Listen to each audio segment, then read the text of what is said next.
Welcome back, everyone, to the T.R.O.N podcast. This is your host, Rashad Woods. Today, I have a very special guest who's been fortunate enough for me to carve out some time on his busy schedule. He's an entrepreneur, author, leadership coach, and one of my personal favorites, on top of all those accomplishments, a martial artist, Mr. Bogdan Rosu. Thank you very much. Appreciate your time. Appreciate you for having me, and definitely nice to meet you, Rashad. So it's been an honor that you reached out. So, your bio reads like a nice, like Hollywood script story where you're a leadership and high performance coach and author.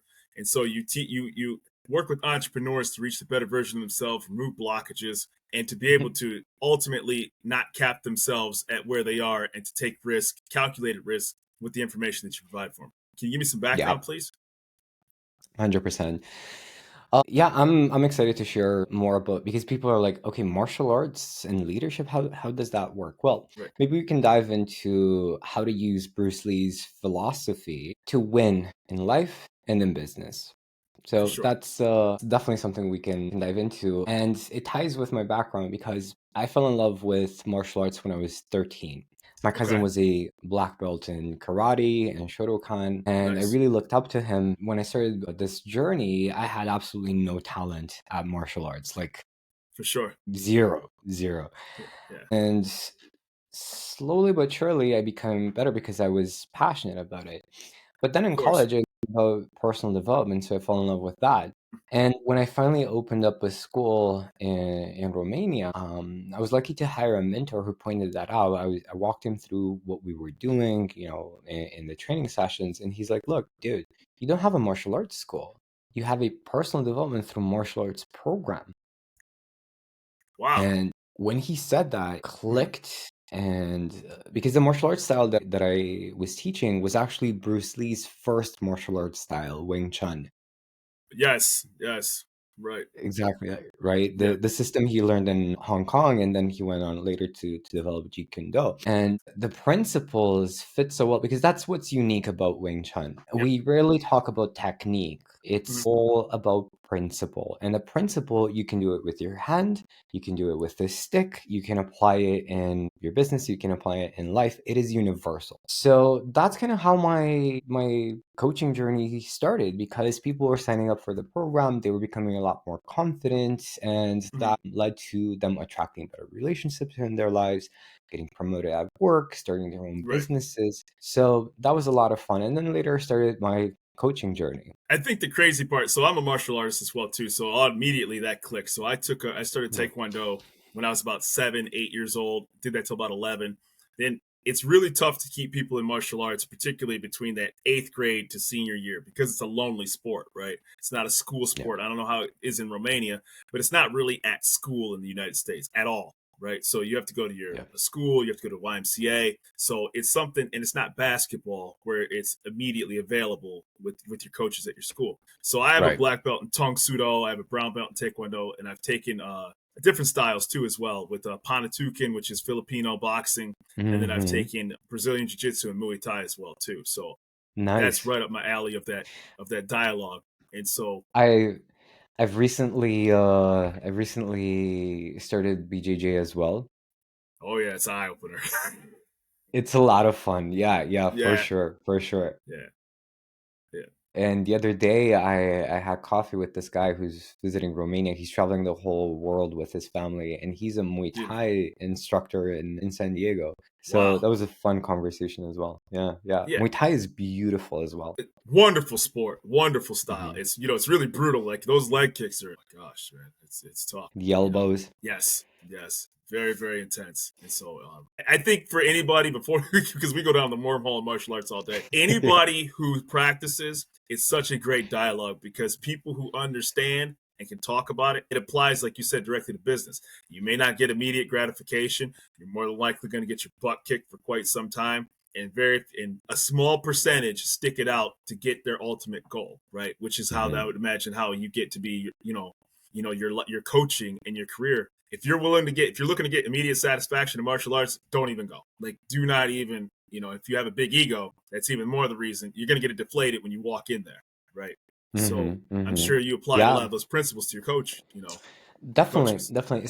One of the principles I talk about in the book is the power of, like, the book is divided in two, right? So there's the yin section and then the yang section. The yin section is all about the internal shifts, and the yang section are the top leadership and business principles of the top leaders. I spent almost 20 years studying the most successful people on the planet, learning how they think, how they feel, how they act, right?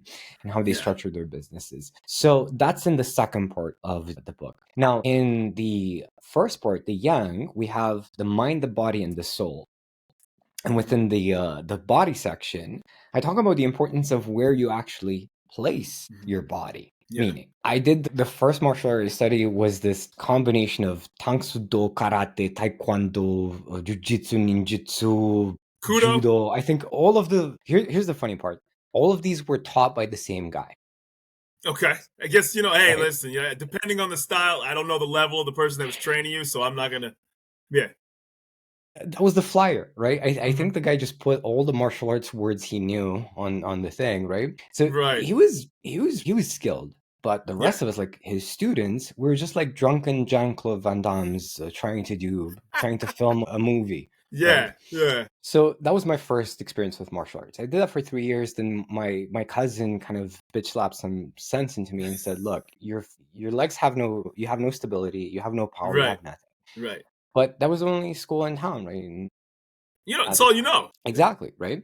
So then I started karate because a Yeah. school opened, a karate school opened right when I was close to quitting that first thing. Because I applied these principles of putting myself in the right position, meaning I spent a lot of time with the best students. There were kids who started way before me. I spent a lot of time with them, training with them, asking questions, right? Right. And that allowed me to have like extremely fast progress in the school. In about a year and a half, I was at par in terms of skill with these kids who started way before me. For sure. I did the same when I started Wing Chun, right? I spent a lot of time with the top people asking questions and getting better and better and better. And again, I had very, very rapid progress. It's the Right. same idea in business, right? You want to spend time with high level people as much as possible. What you're doing right now, interviewing people and picking their brains, that's exactly it. You're placing your body exactly Right. where it needs to be. For sure. Thank you. However, here's the caveat. You want to look at the people at the highest level, but you do not want to compete with them because you can't. Your only target is to compete with the belt who is in front of you, to be better than the Right. belt, that person Right. who is one level above you. That gives you Right. peace of mind. It kills Right. the comparison trap. Oh, this person has making so much more money or having this so many more Without question. Without followers. question. Exactly, because you're just looking at the person in front of you, right? So I give the analogy of the complacency bear. You know that story where the bear is chasing you and somebody else. You don't have to outrun the bear because you can't. You Right. just You need just to have to outrun. outrun the other person. So it's the same in business. People will fall into the complacency trap, and you will just run right past them. But the trick is, while the bear is eating, Yes. Yes. Yes. Yes. So you have that pace and that energy for when it continues back again. Right. yes, What's funny too is like, so every time I've trained in martial arts or in class, right? And I always refer back to martial arts, especially people who know what they're talking about with martial arts. Like when you talk to people who kind of don't, like maybe the principles don't apply, but since obviously you're well versed, I always say to people when I'm in class training, I say, hey, listen, I don't have to worry about ever like quote unquote defending myself against somebody in here because it can get really, really deep and you know what you're doing. I I just got to defend myself against somebody who's out of shape. You know what I mean? Like, yeah. so when and that's realistic. So like when you put yourself in that position, like you're in shape, you're giving me trouble, or this could be a long drawn out situation. Like, that's not what I want to do. But to your point, like, hey, somebody's out of shape, has no clue how to throw a punch or defend themselves, etc. I can at the very least, de-escalate a situation because I'm confident that my training and my natural reaction can kick in and at least protect myself. I'm not going to say I'm no world beater, but I can say with confidence, I feel like I'll be okay under a given scenario. And you know what? I feel like that's an excellent analogy for sales because if we're going to take that to the sales department, you might feel like you need to be competing with, or you default to your training, to your base training. Whenever you're stressed, Yes. all of the fancy moves go out the window, and Yes. you're going to default to the thing that you've put in the most reps for. Absolutely. Absolutely. when you're selling, the more you can sell, the more you understand, the more you, let's say, raise your foundation and you repeat the quality procedures, the things that actually get results. When you're dealing with a very difficult prospective clients, or an even bigger client that really intimidates you, and you're like, oh my God, I really hope I get the sale, because if I do, it's going to be amazing. Because of that level of stress, you're going to default to your lowest standard. So make sure you're drilling in high standards and high reflexes. That's a very good, accurate thing. And when you talk about comparisons, right? So over in the States, the very first fast food chain in America is White Castle. So I don't know if you've ever heard the name. I'm not sure how familiar you are with White Castle, right? So I heard they've of it, yeah. never, yeah, they've never reached the stratosphere of a McDonald's or even a Burger King or even a Wendy's, but they're still around. And the reason why, I watched a documentary on them, they stayed in their respective lane. They're all Mm. owned by the company. They stay private, right? They haven't franchised. And more importantly, they're like, we scaled at our own pace and we stayed in our own niche. So while other companies had to close stores and pull back and then get bought, went from public to private equity to sometimes back to public, they were like, listen, we know exactly where our lane is, so to speak, and we are fine with where we are at. And to your point, sometimes people can comparison to scale when in reality you have a niche market that you've mastered, and that's okay to be in that lane. Yeah, it's really about not playing the other person's game. Yes. Like, this as a martial artist, but for people Yes. watching this and not being very familiar, Wing Chun, the martial arts style that I taught, is exceptional when your hands are free, right? Because Oh, you no can doubt. grab, you can Yes. redirect energy. There's a Yes. lot, there's so much, you have so much dexterity and so much feeling, instinct, let's say, when you're using Yes. your hands. Now, if I put on boxing gloves, Ooh. all of that skill that I worked out, a out lifetime the for window. is gone, Out the window. right? Yes. So Right. now I'm playing this other person's game Yep. who spent a lifetime mastering that. It's basically chess versus checkers. If you're really good Unquestionably. at checkers, put yourself in an environment where you can excel at checkers. Don't try to play chess. Unquestionably. And just my quick caveat to that point about martial arts, and I know there's lots more to you than that. I remember when I was in college and I was doing Taekwondo, and I said, my last semester, I was like, let me do judo, because I never wrestled. So I was like, let me Yeah. try a different style of art. Well, I found out in about one day that everything I learned meant nothing in that style. Yes. Like there's a guy, small, looked like Peter Parker, like Spider-Man, and I got tossed from post to pillar, like because I couldn't use what I was normally able to use to my capacity. I can't use my hands, I can't use my legs, my knees. None of that applied. But I think Yeah. to your point, when you enter in a different environment, it's the martial artist that's willing to learn and understand and put themselves out there. I think every martial artist is trainable when they do a different style, because at least you have the mentality of always being a student in life. And I'm sure you apply that to business with your principles. True, true. And at the same time, it's very tempting to do many different things to Yep. feel like, because there's a thing, like fear of missing out. Mm-hmm. You start in something very specific, or you have something that's very unique to you, like for example, the book, right? Greatness and Mastery: Leadership plus Martial Arts Principles. It's not for everyone. Like, we're in the distribution phase of, hey, I wrote this book, it's going to be out Mm-hmm. soon, do you want it? Right. And people, there's rarely an in between, like, oh, so nice, or whatever. It's either hell yes, or I don't care, leave me alone, get lost, right? Yes. Right. That is a superpower, especially in marketing and in business. You want to have that. You want to have this, I absolutely love it, like, the conversation we're having right now, Yeah. For sure. or I hate it, I want nothing to do with. That's a superpower. In time, people, like your people, will stick with you because you mean something to them. Same Right. with White Castle, right? If they're starting to add, I don't know, Greek gyros. You're gonna exactly. Yeah. Totally turn off your customer base. Totally turn off your customer base. Yes, yes, Right. Right. And so, what I found fascinating was, even when you had, we'll pivot to your coaching career, when you had elite clients, I mean, people who, when I've read, thought they, had made it and are the pinnacle of success, they still had doubts and disbeliefs in themselves and had uncertainty. So how does that come where 100%. on the outside looking in, you say you've reached everything you possibly could, but then you had one of your clients who's a multi-million-dollar business owner, and then he was reluctant. He was concerned, should he scale? Should he do this? So how did you proceed with the conversation? Okay, so a quick distinction, right? Or to be a lot more precise, you have the world champion fighting, or actually let's take the Rocky movie, right? You Yeah, have yeah. Apollo Creed fighting Rocky. Yes. Who has more to lose? Oh, no question, the champion. Without question, the champion. Easy. And the pressure is going to be so much higher the higher you go. Yes. That is true. That is true. The only question is, at that point, do you identify yourself with the body, where the body stores all of the fear, all of the negative emotions is found in the physical mind? Or do you identify yourself with the soul that is infinite? Because if the champ sees themselves as a soul having an experience, they know that there's no way they can lose, there's no way they can die, there's no way something quote unquote bad will happen, because it's just a video game in a sense. That's the mindset. That's the idea. So to answer your question, what I did with my client, he forgot who he was, circling back to knowing who you are, right? Sticking to your superpower, to your strengths. Right. He had to take over his company when he was in his 20s because his father passed away. Oh, wow. His That's a company huge was already responsibility. right. I can't even imagine what that felt like. And because he was so young, people not taking him seriously, the weight of the company was pretty high because the company was already doing well. And he didn't want to disappoint his father. He didn't just not squander what he got, he built it up. So that's what I Yeah. reminded him of. Like, here's who you are.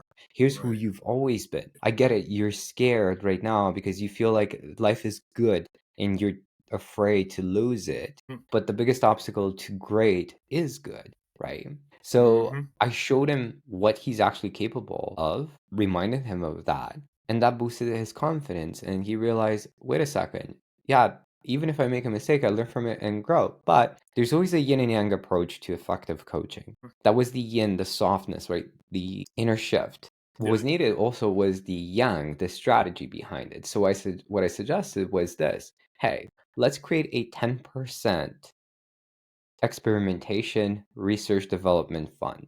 Mm-hmm. 10% out of revenue or out of profits it was. We're going to use that money to hire new people, Right. experiment with new products, new Right. services, test out ideas, and then double down on the winners. How does that Right. feel? So that allowed his physical mind to soften and say, hey, we have a plan now. That's great. And okay, now I know who I am. I remember who I am. That was the heart. Right.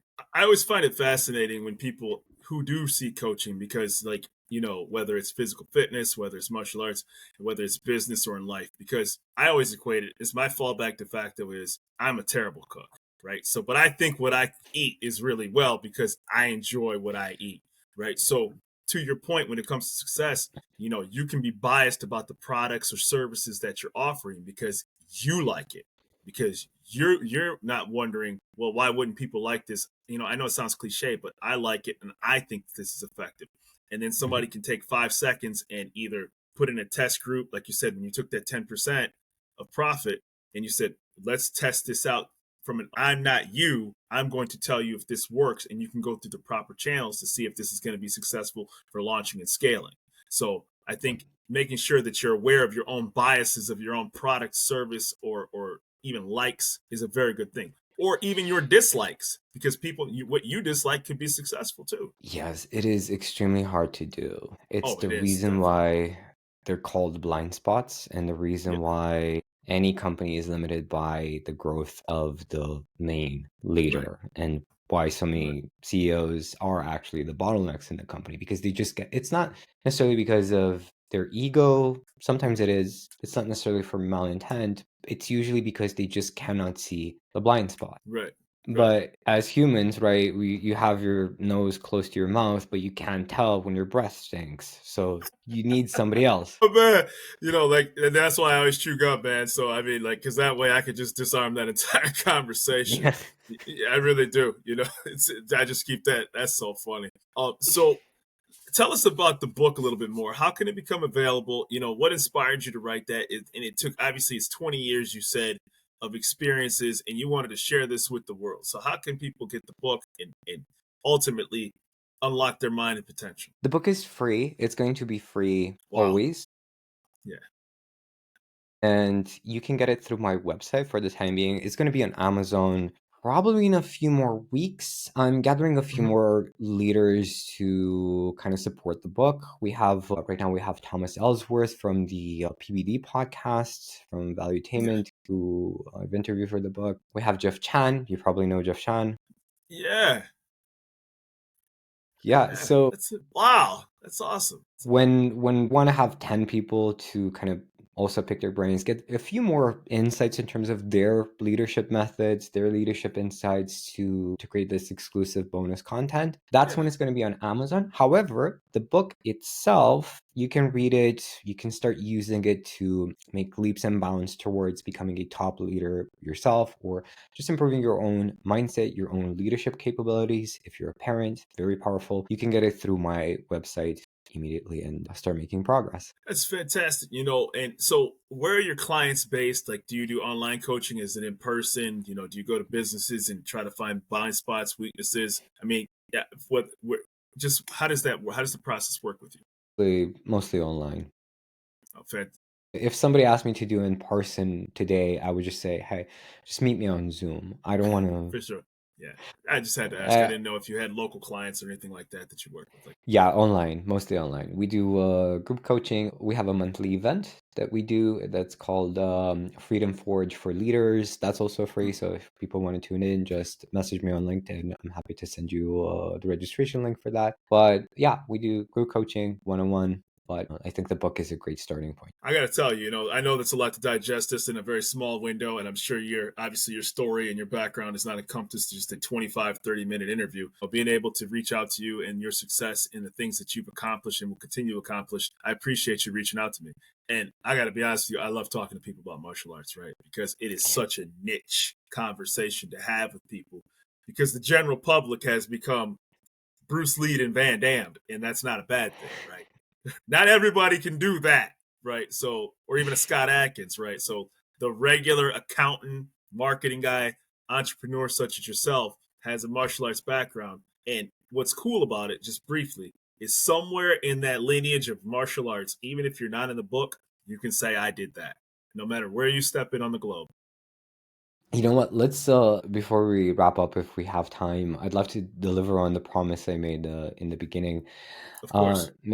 Maybe we can talk a bit about Bruce Lee's "Be water, my friend" Yes. Of course. principle, Of and course. to use that in life and in business, right? Of course. So you actually have 5 elements. Water is one of the 5. You have water, wood, fire, earth, and metal. Yes. You have access to all 5, but knowing when to use each is extremely powerful. So the idea of being water is adapting to a specific situation. Let's say you're having a rough conversation with the person in front of you. Being water, in many ways, is connecting to the consciousness, to a higher consciousness. So in that conversation, a lot of people want to be reactive, but when you Mm-hmm. step into being water, you adapt to what the other person is saying. So, and you redirect. Like Aikido has a lot of water, right? Beautiful art. Beautiful art. Yeah, we had a black belt in Aikido in our Tong Sudo school. Awesome. Yeah. So let's say somebody says, hey, you did this thing that really pissed me off, right? Or they bring you fire, right? They come at you with fire. Our Mm-hmm. natural reaction is to respond back with the same element, with fire. But you want to use water instead. And when they say, hey, you really made this, you did this thing that really, that's wrong, you want to take it in and say, I'm sorry, I didn't realize I did that. Right. What do you think could Disarming. have been improved? Yes. Right. And you Right. circle it back because water is not a circle but a spiral. For sure. That's one example of using water. And it can also be very destructive too. You know what I mean? So Yes, it's exactly. right. Exactly right. So what you're doing when you're redirecting that water, you're actually taking the other person in your current, in your Yeah, own flow. for And sure. all of a sudden they're on your side. Yes. Yes. It's beautiful. It's beautiful. It's a hard trait to master too. It's a very hard trait to master. Yes, but again, the difference is like if you're identifying yourself with that emotion, if you're Yep. saying I am anger right now or I am Bogdan or whatever, if For you're sure. identifying yourself with that situation, yes, you are in the movie, let's say. But what Right. you want to do is disassociate yourself from that situation, take a step Exactly. back mentally Yep. and be the observer, be the director, and then you can choose which element is relevant for that specific situation. It takes a fraction of a second because your heart will tell you in that moment. You will intuitively feel into it. And I'll just leave with this. That's a very good martial arts analogy, because the guy or the woman that reacts very calmly to your anger, if you're trying to go to that escalation level, more than likely knows what they're doing and are trying to give you an out, so to speak, right? So when you train in martial arts, anybody who's listening, there's a lot of talented people once you actually start training, right? And you find out that, wow, I didn't know that this person that, has cargo jeans and a backwards hat is a black jiu-jitsu, right? And you're like, ooh. So to your point, they're calm because they've trained. When they're training, they can't blow their load in 30 seconds, so to speak, when they're starting to spar. They have to remain calm. They have great breath control. So all of those principles apply to business and in life and in martial arts as well, too.